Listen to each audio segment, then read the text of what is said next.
They fired them explicitly for union activity. Based on that, we made the decision to part ways.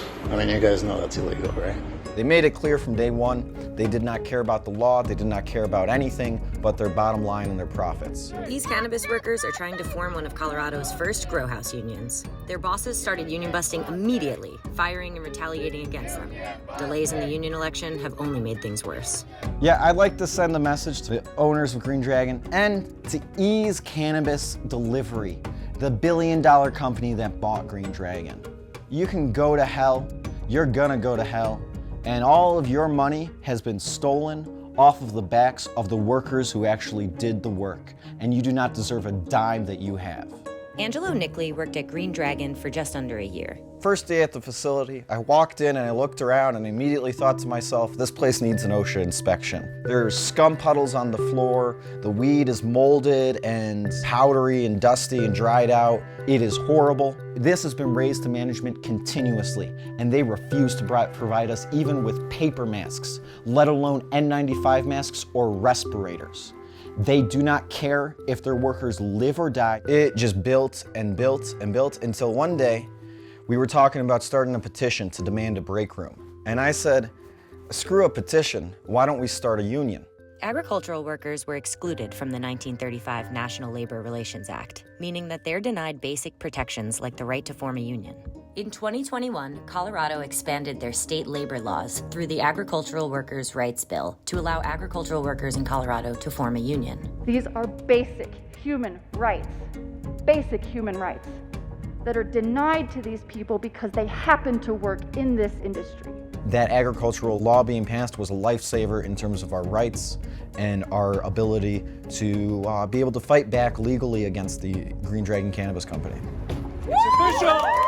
And so we filed as agricultural workers. As soon as we found out that law was passed, we filed for a union election on July 27th of 2021, and we still haven't had our election yet. Green Dragon has used the months since to engage in retribution and union busting tactics. I sent a letter asking them to voluntarily recognize the will of over half of their employees and to come and negotiate with us in good faith.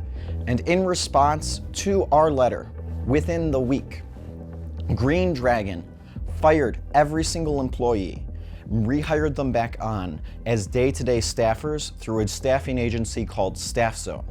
And then right before that, they also sold the company to Ease Cannabis Delivery in an effort to secure more capital. And they were told us that no benefits previously offered would be offered anymore, and they are only offering health insurance, and the new health insurance plan cost twice as much and covered half as much. And it was the most blatant anti-union thing they could have done. Angelo, who helped lead the unionization efforts, said he was baselessly fired in March of 2022. They would harass me. It was made clear that I was being watched by cameras 24/7 every time I was in the facility. They fired me almost immediately after we had an election day set. You smoked weed on your morning break? I did not. How about cigarette shaped quantitator? I was not smoking weed. Okay. It's your second offense. It's a drug-free work zone.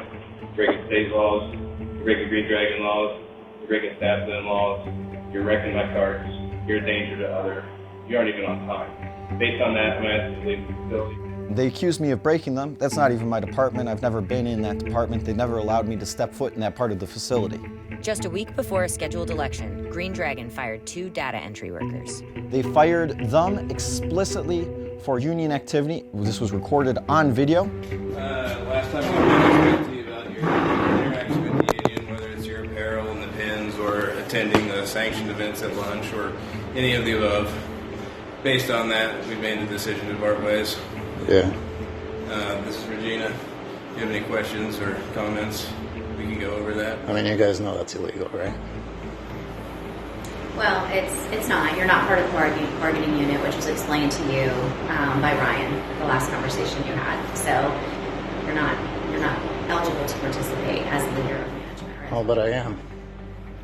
But for firing me because I'm a union member, that's illegal. Later that day, they also fired My friend Jarrett, who has been with the union campaign from the start. The firings were met with picketing from Green Dragon growhouse workers and members of the UFCW Union Local 7. By the end of our picket, Green Dragon had offered to rehire back Ethan and Tasha, who were the first two people fired, and they said Jared's firing was a computer error, which was obviously bullshit. Because of continued delays from Governor Jared Polis's Labor Department, Green Dragon growhouse workers are still waiting for their union election. As far as I can see, the delay is being caused by either incompetence or lack of caring by the state to put any resources into the Agricultural Bill of Rights. Because the state failed to translate the election ballot and send it out, they just delayed our election by another month. The election, originally scheduled for April 13th, has been delayed until May 25th. But workers say that the protections can't wait. Working in a grow house, you develop a cough. I call it the Keith cough. Some people have called it green lung. Every morning you wake up and you hack. You hack for at least 20 to 45 minutes. Because in our case, it's because of a combination of powder mold, disintegrated plant particles, keef, pollen, also pesticides and whatever the hell else is in the air in a grow house. They don't give a shit about anybody who works in that facility, and they would rather see them die than pay $20 more to make them even have a little bit less health consequences for working there. We have one hope for having a livable workplace, and that is our union.